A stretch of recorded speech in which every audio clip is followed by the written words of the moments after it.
Tatlong araw na lakbay, paakyat ng Tanay. May baon kaming plano at konting lakas ng loob. Hindi pa man nagsisimula, may konting sablay na agad. Isang maliit na bangga sa kalsadang paakyat. May mga gamit na naiwan, mga bagay na nakalimutan, mga jacket na sana'y dala. Kung alam lang namin ang lamig. Pero tuloy lang ang gulong, kahit may konting kaba. Tatlo lang sa loob ng sasakyan, at si Oreo sa likod. Hindi laging maayos ang plano, hindi laging tama ang direksyon. Pero basta't magkasama tayo, laging may paraan ang mundo. Kahit mali ang bundok na tinutukan para sa lunar eclipse na ngayon, sa huli sa isa't isa pa rin umiikot ang gabi.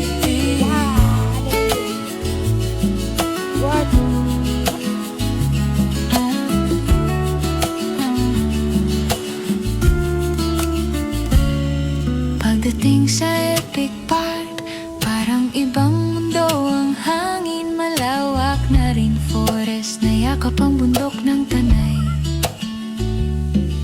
Tahimik ang paligid, parang amin ang buong lugar. Overlooking ang ulap at malamig ang lilim ng gubat. 200 hektarya ng kagubatan, mga punong matataas at matanda. Mga trail na parang kwento na inanyayahan kang maglakad. Sa gitna ng Sierra Madre, parang bumagal ang oras. Walang ingay ng lungsod, kundi hangin at mga ibon. Senyorita, takbo ng takbo sa obstacle course ng kampo. Mas matapang kaysa sa inakala namin, at mas mataas tumalon. Sa bawat akyat at slide, napapangiti kami ng lihim. Ang batang minsan hawak lang namin, ngayon tumatakbo sa mundo. Si Oreo naman ang pinakamasaya, Shiva is parang may building sariling a shelter festival. Takbo sa damo, habol sa for the hangin, at kami sa gilid, tahimik na natatawa sa simpleng kaligayahang hindi mabibili kahit kailan.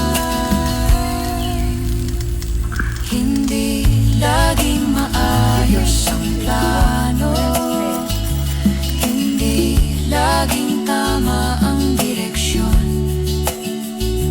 Pero basta't magkasama tayo, laging may paraan ang mundo.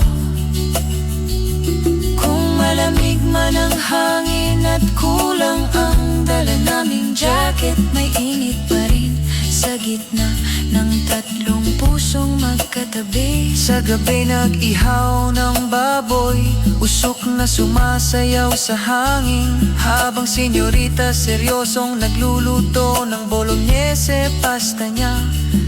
May mushroom soup pa na parang restaurant ang dating, pero sa gitna ng kaguban, mas masarap pala ang ganito. Tahimik ang bundok, walang ibang kampo sa paligid, parang sa amin lang ang buong rainforest. Sa gabing iyon, inilabas natin ang teleskope habang naghihintay ng buwan, at nang lumabas ang mga bituin, para kaming mga batang muli. hindi man namin nakita ang lunar eclipse na hinabol. May ibang himalang dumating Sa gabing iyon, ang buong langit na parang kumot ng mga bituin. bituin at tatlong taong tahimik na nakatingala. At ang pinakamagandang bahagi, hindi kamera, hindi pagkain, kundi ang pagtulog sa ilalim mismo ng mga bituin. Walang bubong kundi ang langit, walang ilaw kundi buwan at mga tala. Sa lamig ng bundok, sa lamig ng bundok, magkakatabi lang tayo. At kahit wala tayong jacket, sapat ang init ng yakap. Doon ko naisip habang tahimik ang gabi, hindi perpekto ang biyahe, pero perpekto ang kasama.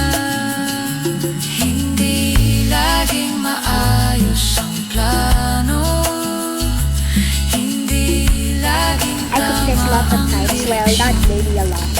Is that for your breakfast? Yeah, just like your May breakfast. lamig, may nakalimutang gamit, pero sa bawat sublay may kwentong tatawanan. At sa bawat maling liko may bagong alaala. Kung ang mundo ay minsang magulo at ang mga plano ay nagkakalito, basta tayong tatlo, kasama si Oreo sa bundok man ang Tanay o sa kahit saang daan, basta't magkasama tayo, laging magiging tama ang lahat.